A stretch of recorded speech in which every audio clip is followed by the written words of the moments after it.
La Tierra nació del caos y la destrucción. Pese a condiciones tan hostiles, la vida surge en nuestro planeta. Pero debe soportar peligrosos desastres una y otra vez.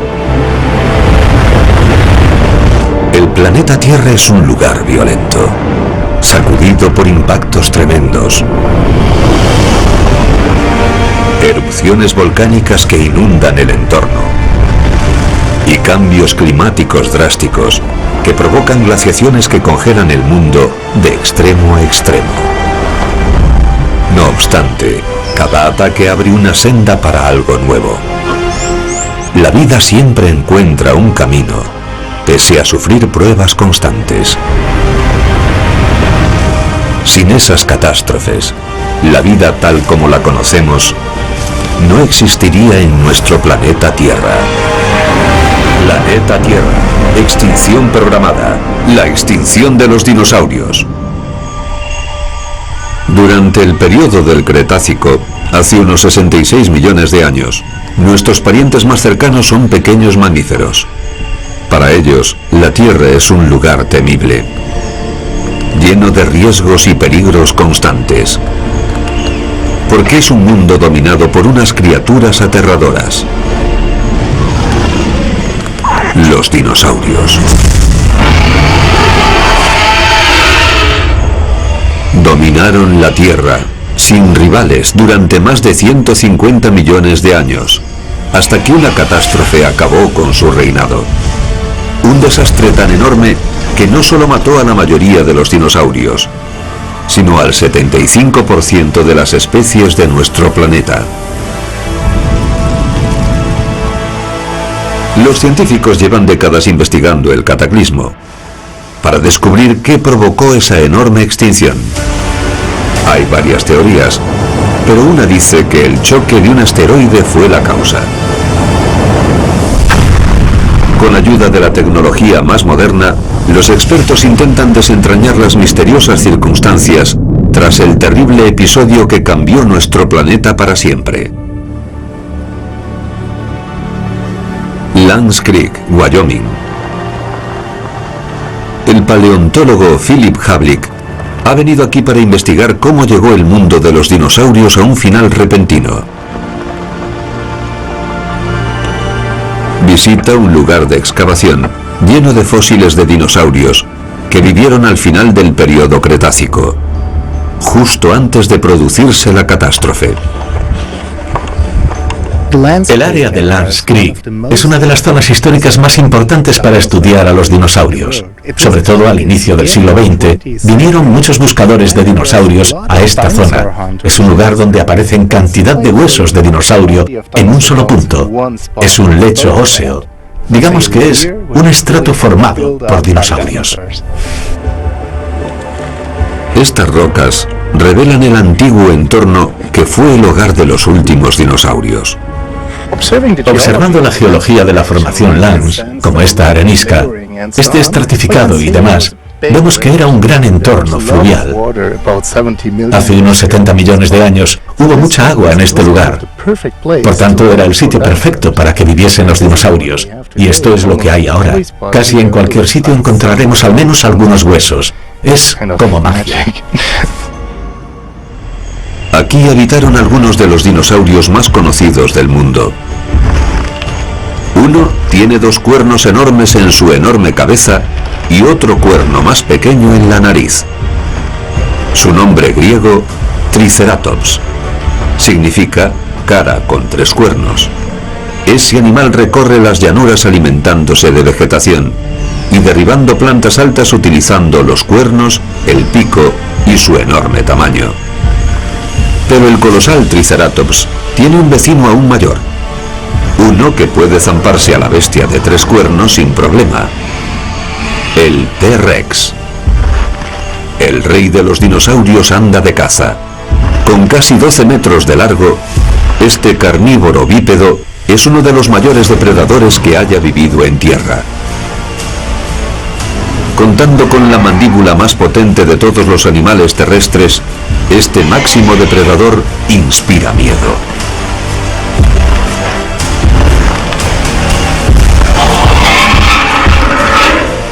ese Triceratops tiene suerte. El T-Rex ve que es demasiado peligroso para intentar cazarlo.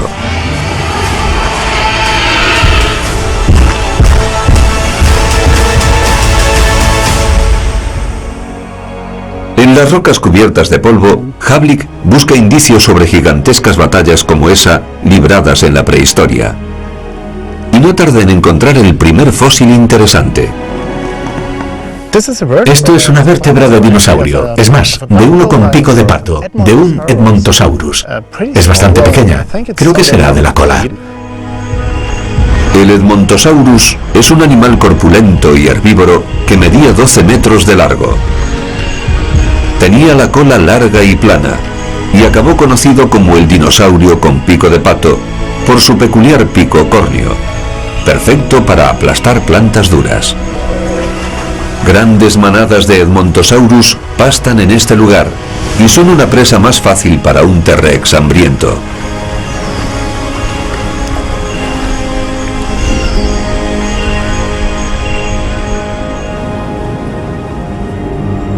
Toda la zona está llena de fósiles que pueden desvelar lo ocurrido a los dinosaurios al final del Cretácico.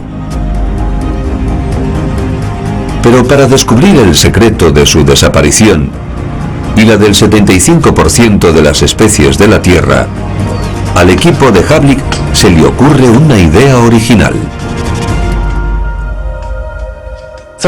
Queríamos desenterrar un lecho óseo extraordinario que contiene una cantidad así de huesos en una superficie de varios kilómetros cuadrados. Imaginaos la cantidad de huesos que puede haber. Queríamos extraer una pieza de unos 5 por 5 metros, descubrirla por completo y limpiar la superficie para fijar todo lo que pudiéramos encontrar. La intención era destaparla con la mayor precisión posible y luego dividirla en trozos con una sierra y llevarla a unos 8.000 kilómetros, de Wyoming a Frankfurt. 2 contenedores con un peso total de 30 toneladas se trasladaron en barco. Los científicos esperan que el lecho óseo revele nuevos detalles sobre cómo era la vida justo antes de que los dinosaurios se extinguiesen. Frankfurt, Alemania. El lecho óseo de la formación Lanz ha llegado al Museo Senckenberg de Historia Natural. El profesor Andreas Mulch es el director del Instituto de Investigación Senckenberg. Espera que este lecho óseo lo ayude a descubrir cómo era el mundo justo antes de producirse la catástrofe. En toda novela buena de detectives, el investigador busca al asesino investigando el escenario del crimen. Aquí hacemos exactamente igual. Queremos saber en qué condiciones vivía el Edmontosaurus, cómo era el clima y la vegetación, para entender cómo era la vida y cómo fue la desaparición de los dinosaurios al final del período Cretácico. El profesor Mulch y sus compañeros extraen muchos fósiles del lecho óseo, entre ellos dientes de un Edmontosaurus. Fíjate en este grupo de dientes. ¿Estaban juntos? Sí, son del mismo lugar. Luego los dientes se movían hacia adelante poco a poco. Y eso es la superficie oclusal. Esos dientes quedaban todos ocultos en la mandíbula. Y luego salen todos de ella. Sí, había muchas filas juntas. Pistas ocultas en el esmalte dental revelarán más sobre el mundo en que vivían los dinosaurios.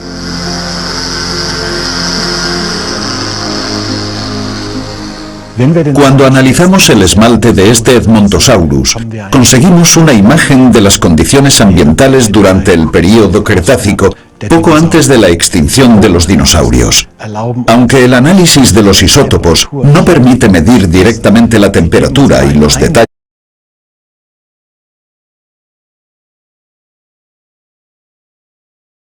del clima, sí nos dan una idea de las condiciones que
dominante el Cretácico tuvo lugar a lo largo de muchos millones de años, así que los ecosistemas y las especies tuvieron tiempo para adaptarse. Los cambios climáticos prolongados son mucho más fáciles de soportar para los ecosistemas y pueden dar lugar a nuevas especies y comunidades de especies. El lecho óseo revela que muchas especies se beneficiaron del gradual aumento de CO2. Es una sección muy buena del lecho óseo, con mucha variedad de especies, de dinosaurios depredadores a dientes de edmontosauros y fragmentos de tortuga. Encontramos restos de plantas, mamíferos, peces, de todo lo que vivía dentro y en torno al río. Queda claro entonces que esa gran diversidad también trajo consigo un ecosistema diverso. La gran cantidad de CO2 estimula la evolución en la mayoría de las especies. Los dinosaurios en particular prosperan en ese nuevo entorno, ya que su metabolismo funciona mucho mejor en climas más cálidos. Podemos decir sin duda que las altas temperaturas y la gran concentración de CO2 al final del Cretácico no fueron lo que mató a los dinosaurios. Hace 66 millones de años, la concentración de CO2 era grande, y también la biodiversidad. La vida prospera en un mundo tropical que se calienta. Pero todo va a cambiar.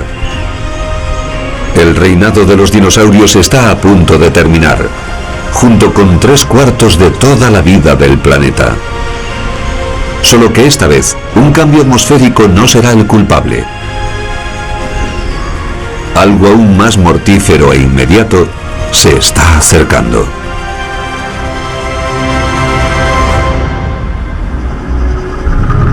Dakota del Sur. En la formación Hell Creek, uno de los principales buscadores de dinosaurios busca restos de esa antigua catástrofe. Peter Larson ha encontrado muchos fósiles en la zona que datan de la extinción de los dinosaurios. Hace unos 66 millones de años, esto tenía un aspecto muy distinto al de ahora. Nuestro planeta Tierra cambia constantemente, ya que sus placas tectónicas remodelan la superficie. Durante el Cretácico, Norteamérica va tomando la forma que hoy conocemos. La zona en torno a la formación Hell Creek era una llanura aluvial baja, integrada por ríos, riachuelos y humedales. Es la tierra de los dinosaurios, donde innumerables especies campan a sus anchas. Si estuviéramos aquí hace 66 millones de años, es probable que viésemos a lo lejos una gigantesca manada de dinosaurios pico de pato. Puede que tantos como 10.000 o 20.000 en un solo grupo, pastando y comiendo tanto como pudieran. Quizá veríamos a un triceratops solitario, o quizá a una familia por aquí. Y luego por la zona de árboles altos puede que hubiese un T-Rex esperando una oportunidad para atacar. La imagen de Larson del mundo del Cretácico se basa en décadas de trabajo de muchos paleontólogos.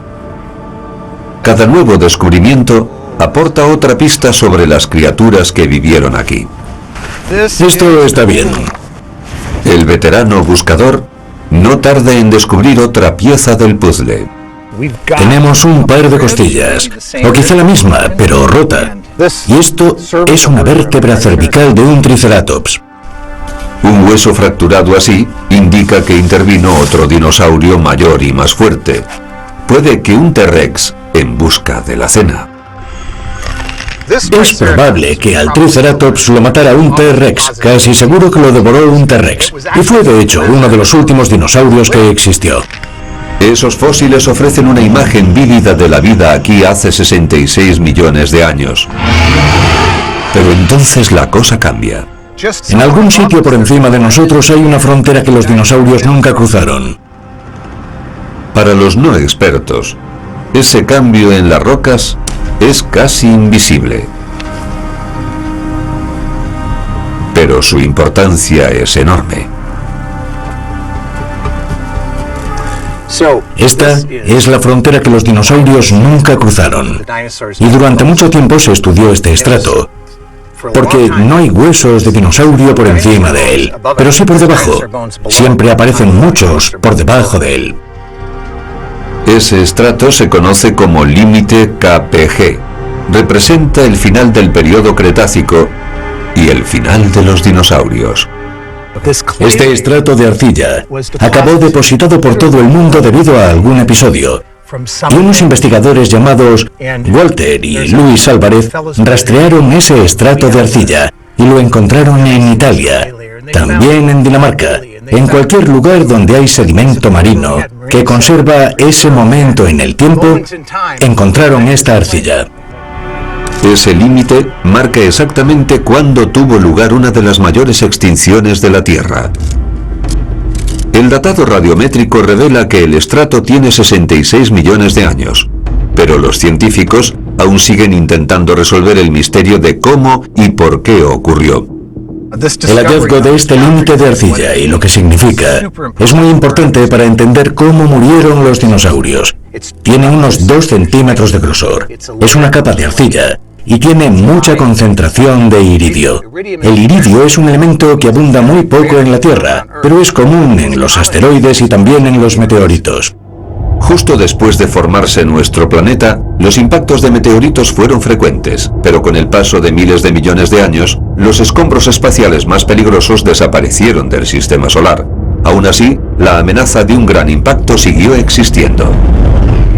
De modo que elaboraron la hipótesis de que este estrato de arcilla se formó por el choque de un asteroide con la Tierra, y por la cantidad de iridio, dedujeron que ese asteroide tuvo que tener unos 10 kilómetros de diámetro para depositar tal cantidad de iridio en tan poco tiempo. Pero no había cráter. Nadie sabía de ninguno tan grande por entonces, porque un asteroide de 10 kilómetros de diámetro habría dejado un cráter de 300 kilómetros.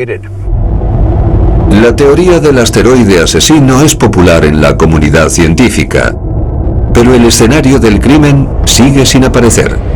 ¿Dónde hizo impacto? El cráter Barringer de Arizona es uno de los más famosos del planeta. Lo produjo un meteorito que cayó a la superficie de la Tierra hace unos 50.000 años. Se calcula que el meteorito medía unos 48 metros de diámetro. Se cree que el que quizá provocó la desaparición de los dinosaurios tuvo que ser mucho mayor. O sea, que también lo sería el cráter que produjo. Pero un cráter tan enorme que date de finales del Cretácico no se ha encontrado jamás en Tierra, así que los científicos pasan a buscarlo en el mar. Tal vez el cráter estaba oculto bajo las aguas. Durante la década de 1970, la petrolera mexicana Pemex estaba explorando el lecho marino del Golfo de México.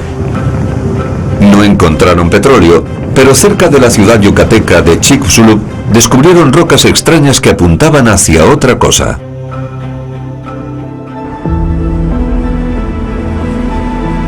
El profesor Ulrich Riller, de la Universidad de Hamburgo, analiza mapas de la zona. El mapa muestra una estructura circular gigantesca que se sitúa a más de 800 metros bajo la superficie actual de la Tierra. Tiene una profundidad de 20 kilómetros, con un diámetro de unos 190 kilómetros. Es una forma enorme que tiene todas las características de un cráter de impacto. ¿Sería ese el lugar? La mitad del cráter está sumergida, o sea que los científicos buscan la otra mitad en tierra. Yucatán, México. Una serie de misteriosas fosas salpica el entorno. Esas fosas, conocidas como cenotes, aparecen al azar por toda la vasta península de Yucatán. No existen ríos ni lagos en esa parte del Yucatán. Así que surgieron pueblos en torno a muchos de los cenotes que se llenaban de agua dulce.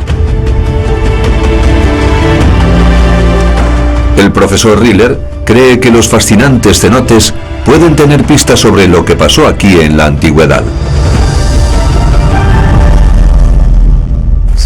Desde la década de 1990, se dice que los cenotes podrían estar relacionados con el impacto de un asteroide. La NASA cartografió las fosas por entonces y descubrió que muchas de ellas están dispuestas en círculo. Con todo, por entonces no se ofreció una explicación plausible sobre ese detalle. Miles de puntitos muestran la situación de los cenotes. Una gran parte de ellos aparecen en un semicírculo perfecto. Los expertos de la NASA sospecharon que esa formación podría ser la parte sur del anillo del cráter. La formación submarina coincide exactamente con el círculo de los cenotes, salvo por un detalle. Pero la hipótesis tenía una pega. La roca en la que están los cenotes es mucho más joven. Ulrich Rihler cree que los cenotes pudieron formarse debido al cráter de impacto, pero más recientemente. Para comprobar su teoría, prepara un experimento con su alumno de doctorado, Jan Oliver Eiserman. Quieren simular cómo afectaría un cráter de impacto al sedimento circundante en un periodo de tiempo largo.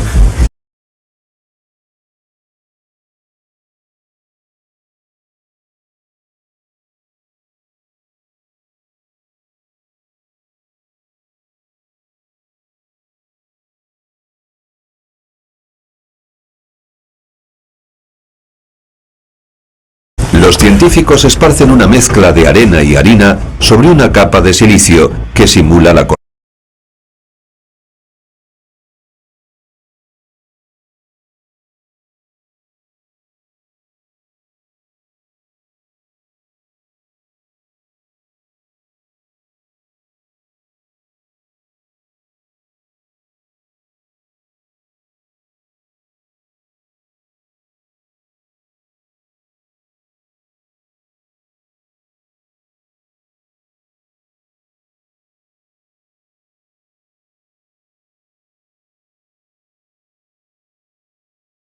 corteza terrestre. Una pala giratoria produce un cráter.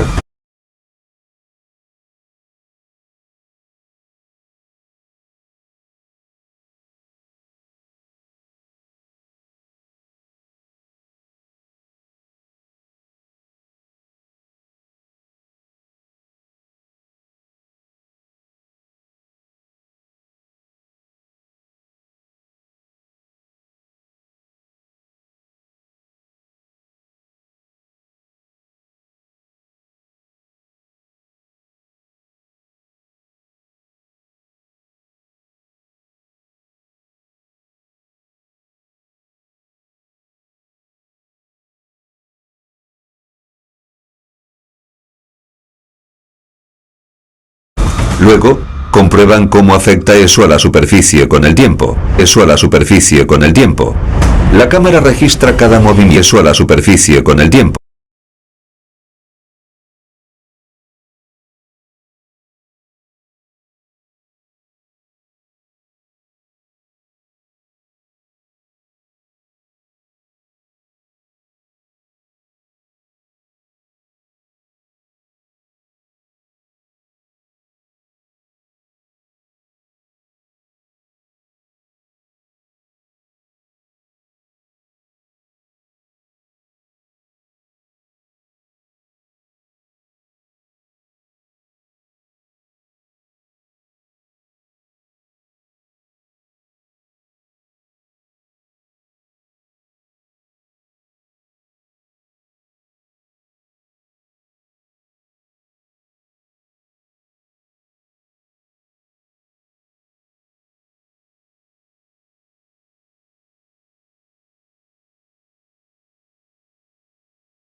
La cámara registra cada movimiento.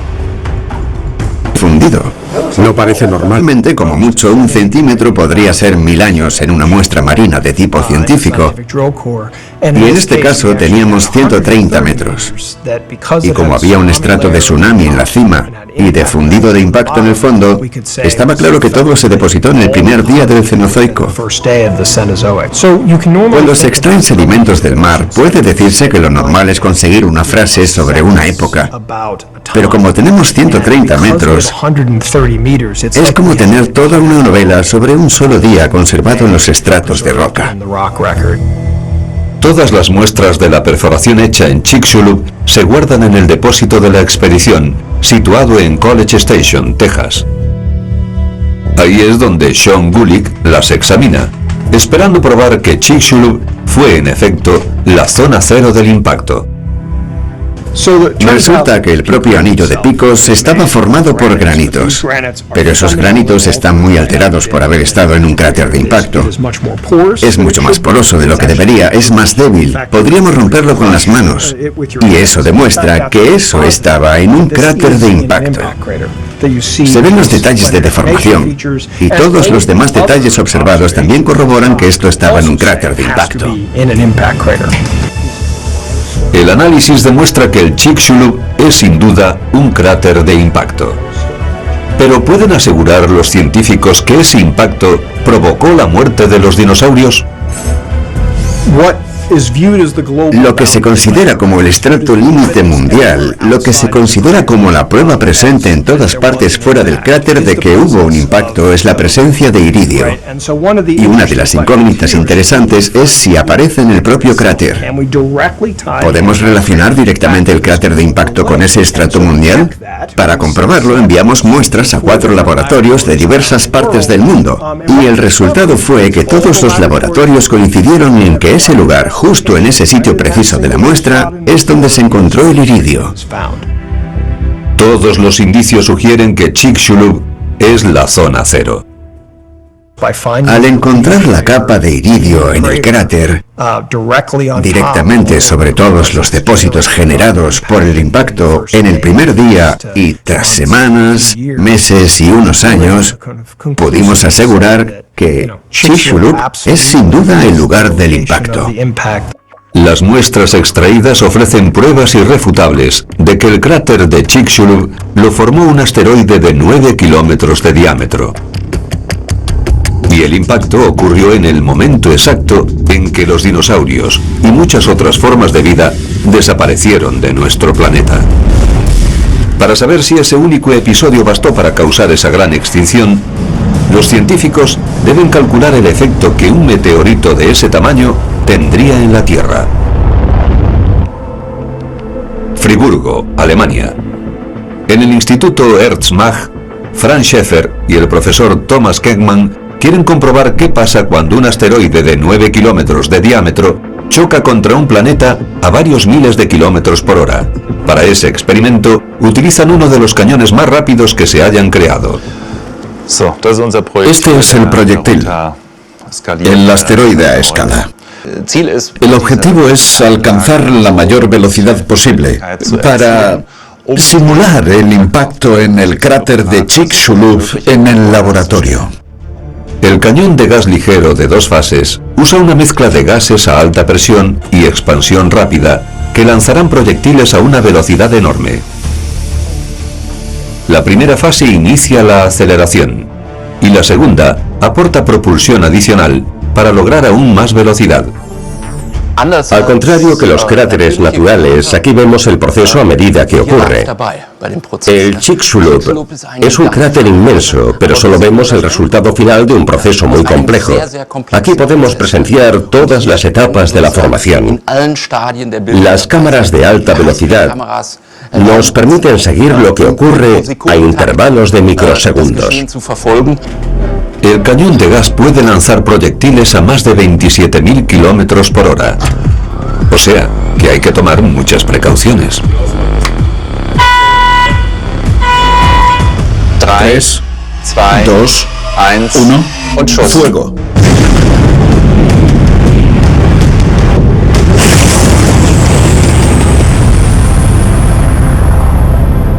Nominal. Puntos de evento. Vale, creo que el disparo ha sido bueno. Sí, vamos a ver. Además de analizar las imágenes de alta velocidad, el equipo quiere investigar el cráter resultante. Sí, el cráter es muy profundo, plano en el fondo y lleno de polvo. Hay mucho polvo en la cámara. Se ven bordes pronunciados en la caliza y en el centro. Esto parece ser la roca profunda. Lo que más me sorprende es la cantidad de polvo y pequeñas esquirlas que se han producido. Es un material fragmentado muy fino. Se ve, se palpa, puedes cogerlo con la mano y es un polvo fino. Y ese polvo también se proyectó en el Chicxulub, aunque ese tema aún sigue debatiéndose. El impacto no solo produjo un cráter.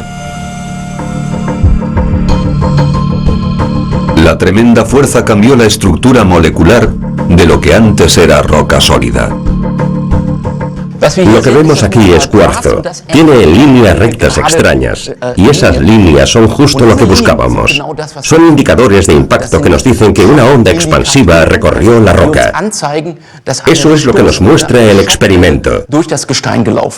Es igual que la subsuperficie del cráter de Chicxulub.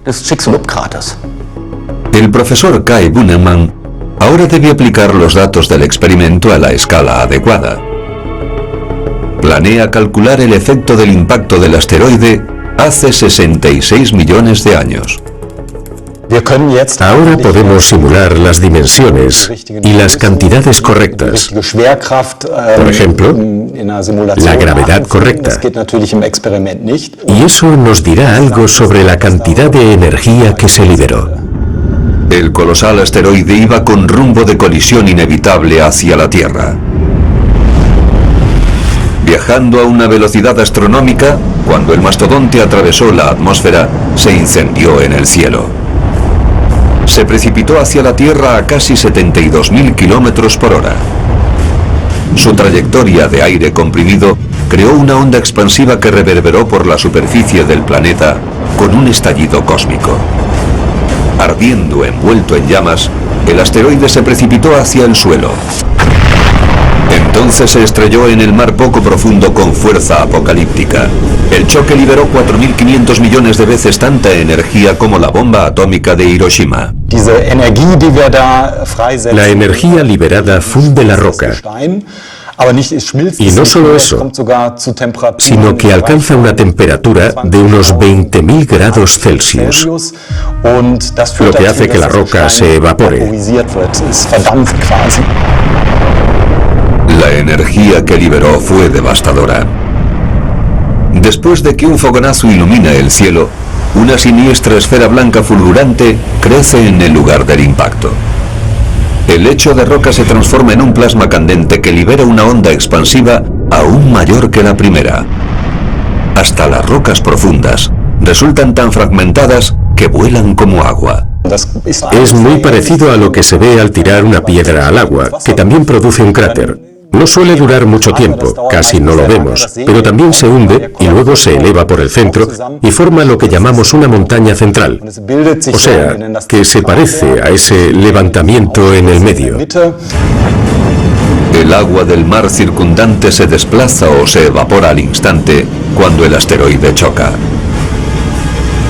La corteza fundida forma una montaña temporal, más alta que todas las actuales de la Tierra. Esa torre de plasma líquido ardiente se hunde enseguida. Al mismo tiempo, el agua desplazada antes vuelve al cráter y al derrumbarse la montaña temporal e interactuar con el agua que regresa, se producen olas de casi 1,5 kilómetros de altura, que luego se extienden más o menos como las olas de un tsunami. Eso, claro está, también destroza las costas a miles de kilómetros del centro del impacto. El impacto aniquila todo lo vivo en los alrededores. Primero se quema, después lo destruye la onda expansiva. Todo lo que queda se ahogue en un tsunami de 800 metros de altura, pero una ola tan apocalíptica debería haber dejado señales en los estratos rocosos. A 1.300 kilómetros del cráter de impacto, Sean Gulick busca pistas en el río Brazos, en Texas.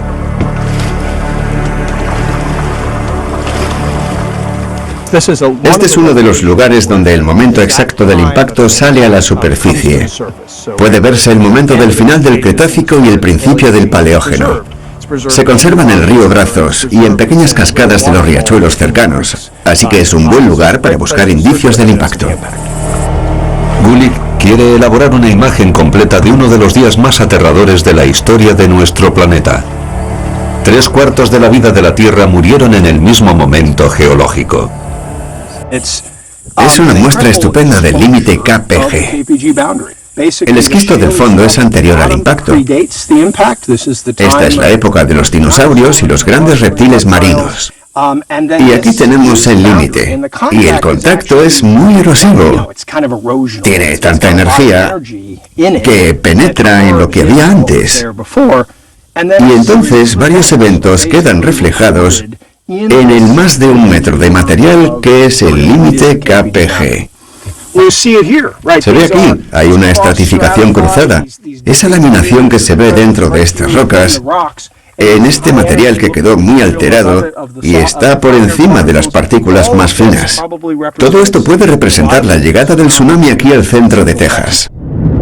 El tsunami es mundial, con una fuerza que pudo ser 30.000 veces mayor que cualquiera de los que hay constancia. Todos los indicios reunidos le dan a los científicos una imagen más clara sobre el desarrollo de la catástrofe producida al final del Cretácico. Si viviéramos hace 66 millones de años, las consecuencias del impacto dependerían de dónde estuviéramos respecto a la zona cero de la península de Yucatán. Estamos a unos 1.300 kilómetros del lugar. Todo lo que estuviera a unos 1.500 kilómetros sufriría el calor directo del propio impacto. Es decir, la explosión del choque sería tan grande que se vería en el horizonte. Nos mataría a la velocidad de la luz la radiación térmica emitida por el impacto. Si estuviéramos un poco más lejos, nos afectarían el viento huracanado y los terremotos. La magnitud del impacto es imposible de imaginar. A miles de kilómetros de distancia en las costas del Pacífico y del Atlántico, enormes tsunamis causan estragos, inundándolo todo a su paso.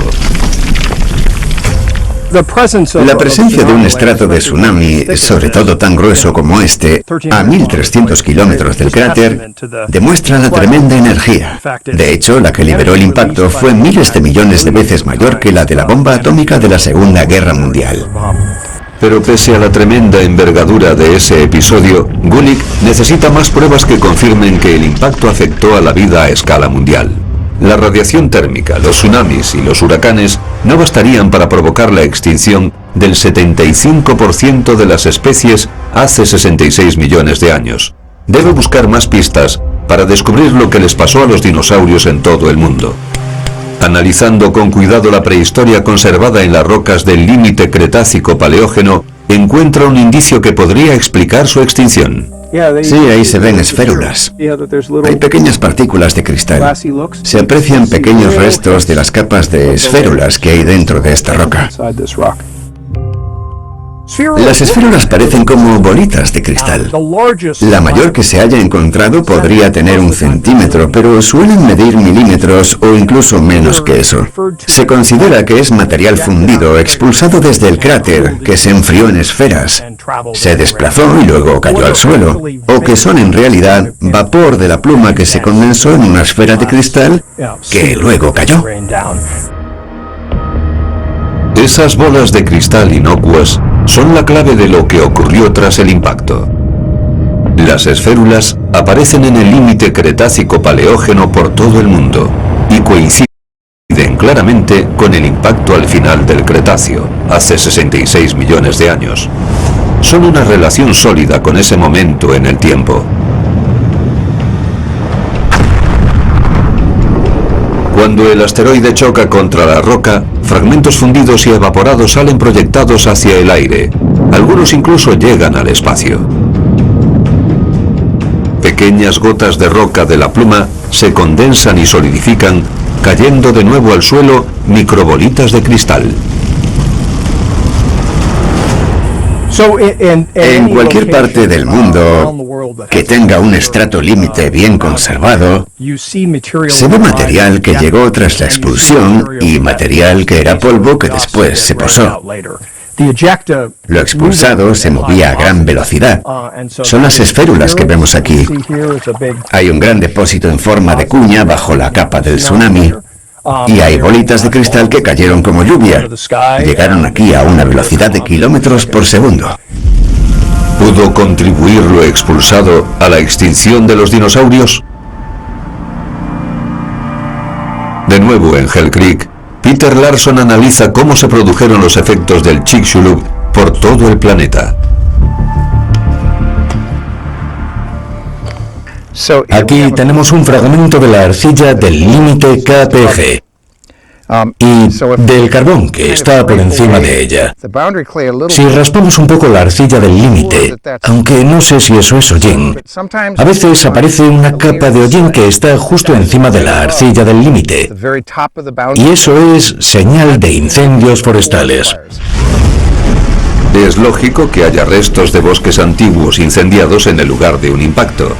Pero Larson está en Dakota del Sur, a 3.000 kilómetros de donde cayó el meteorito. Hubo mucho material fundido que salió proyectado fuera de la atmósfera y después cayó. Y al atravesar la atmósfera la calentó hasta tal punto que todos los bosques y las plantas acabaron ardiendo. La atmósfera estaba muy caliente. Se calcula que a más de 2.000 grados en algunos sitios de la superficie terrestre. La Tierra está en llamas. Hay incendios por todo el mundo. Y los árboles y la vida de los bosques se convierten en ceniza. La Tierra queda abrasada como consecuencia, y muchos animales mueren. ¿Pero fue ese el verdadero mecanismo que condujo a la enorme extinción?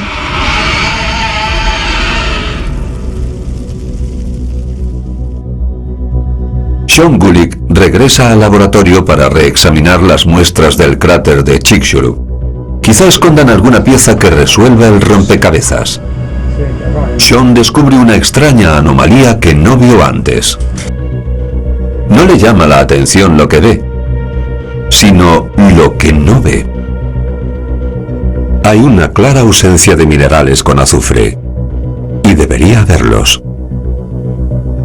Una de las pistas clave para entender qué produjo la gran extinción resultó ser que, aunque sabíamos que las rocas originales de la península de Yucatán eran en un 30 o un 50% ricas en azufre, no encontramos presencia del anhidro o yeso en el cráter. Por tanto, la conclusión que se extrae de ello es que todas esas rocas ricas en azufre se vieron expulsadas a la atmósfera. Hace 66 millones de años, la vida quedó condenada cuando el asteroide de Chicxulub impactó en un punto donde hizo que las rocas marinas se evaporaran.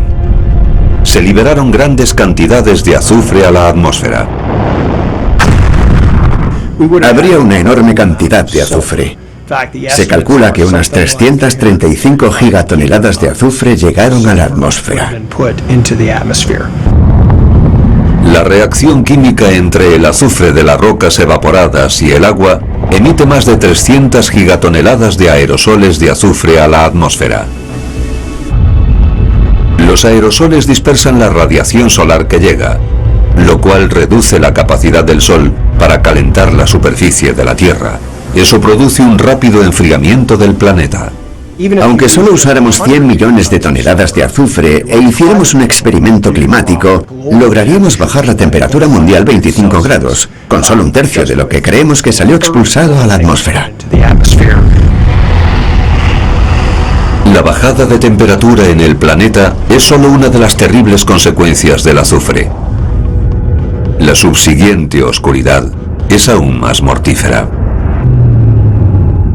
El polvo y el azufre de la atmósfera produjeron oscuridad o quizá una penumbra durante años. Y eso fue terrible para todo lo que necesita del sol para fabricar energía. El fitoplancton de los mares y las plantas terrestres empezarían a morir. Y por tanto, los que vivían del fitoplancton o de las plantas empezaron a morir. Y los carnívoros que los comían empezaron a morir. Se produjo la destrucción de toda la cadena alimenticia. El invierno del impacto dura muchos años. Congela y mata de hambre a casi toda la vida del planeta. La oscuridad tras el impacto del Chicxulub hace 66 millones de años supone la muerte para las plantas. Como consecuencia, casi todos los herbívoros mueren, lo cual provoca la muerte de los carnívoros también. Cuando la cadena alimenticia se rompe, el 75% de todas las formas de vida de la Tierra se extingue. El azufre resulta ser el verdadero asesino. Tal vez los dinosaurios habrían sobrevivido si el asteroide no hubiera caído en rocas ricas en azufre. Si hubiera caído 30 segundos antes y en el Océano Atlántico, o 30 segundos después en el Pacífico, en vez de rocas de azufre y polvo de caliza, solo habría habido vapor de agua, y puede que no una extinción enorme como la ocurrida hace 66 millones de años. Pero ¿cómo podría haber sobrevivido algo vivo a esa catástrofe? El impacto del Chicxulub desencadenó la última de las 5 grandes extinciones de la historia de la Tierra. Pero si algo podemos aprender de los cataclismos anteriores, es que la vida siempre se abre paso. La atmósfera tardó unos 20 años en librarse del polvo y los aerosoles de azufre. Una vez más, el sol atraviesa el cielo limpio. Las plantas reaparecen. Pero, ¿y los animales? El paleontólogo Philip Havlik se une a Peter Larson en Hell Creek. Buscan indicios que puedan desvelar cómo resurgió la vida tras el impacto. Cerca del borde del límite Cretácico-Paleógeno, ven un fósil conocido. ¡Caramba! Eso no es una roca. No lo es un hueso de dinosaurio. Fíjate. Y mira qué cerca está. ¡Ay, esto también! ¡Estupendo! Es una vértebra de la cola de un dinosaurio pico de pato. ¡Madre mía! Aquí mismo. Medio metro por debajo del límite. Pero algo lo ha arrastrado, así que quizá estaba muy cerca del límite. O sea que este dinosaurio quizá vio caer el asteroide a la Tierra. Es posible, está lo bastante cerca. Es posible que algo lo haya arrastrado. Sí. Seguro que fue uno de los últimos dinosaurios que existió. No hay duda alguna. Pobre desafortunado. Pronto encuentran indicios de lo que de verdad buscan. No. ¿Lo es? Creo que es un pequeño diente de multituberculado. Vamos, hombre, no me digas. ¿A qué es genial? Sí, veo las raicillas. Lo es. Es un diente de multituberculado. Los multituberculados vivieron en Hell Creek, en el Cretáceo, y sobrevivieron hasta el Paleoceno. Eran mamíferos muy pequeños. Con más de 200 especies distintas, esos mamíferos con aspecto de roedores podían ser tan pequeños como ratoncillos o tan grandes como los castores modernos. Vivían de diversas formas.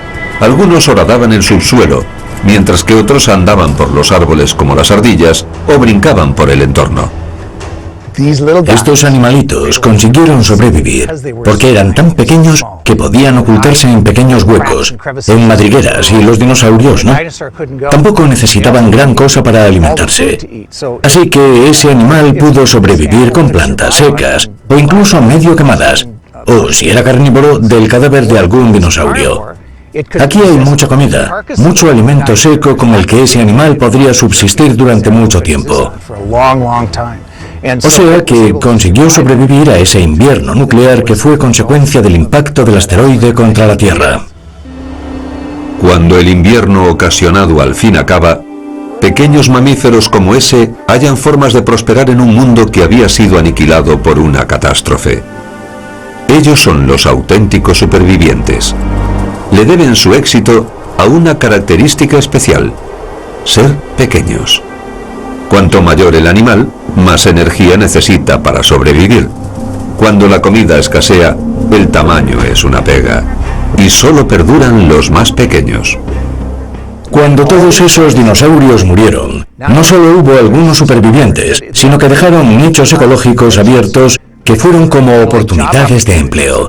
De modo que animalitos como este pequeño, mamíferos pequeños, se transformaron con el tiempo en animales como los elefantes. Hoy los mamíferos tienen una gran diversidad. De los pequeños a los colosales, los mamíferos tienen una gran variedad de tamaños. Habitan ecosistemas muy diferentes, de la helada tundra ártica a las densas selvas tropicales y los desiertos áridos. Disfrutan del aire, el agua y la tierra. Sorprendentemente, los dinosaurios tampoco se extinguieron del todo. Algunos de los pequeños dinosaurios emplumados sobrevivieron y luego se convirtieron en aves. Sus antepasados prosperan hoy con una amplia gama de colores, formas y conductas. Los dramáticos acontecimientos que empezaron con el impacto del asteroide de Chicxulub hace 66 millones de años alteraron totalmente la vida en la Tierra. Todos los dinosaurios no emplumados, entre ellos el famoso T-Rex, no consiguieron sobrevivir a los efectos a largo plazo del impacto. Su desaparición abriría camino para que surgieran los mamíferos y luego a la aparición del ser humano.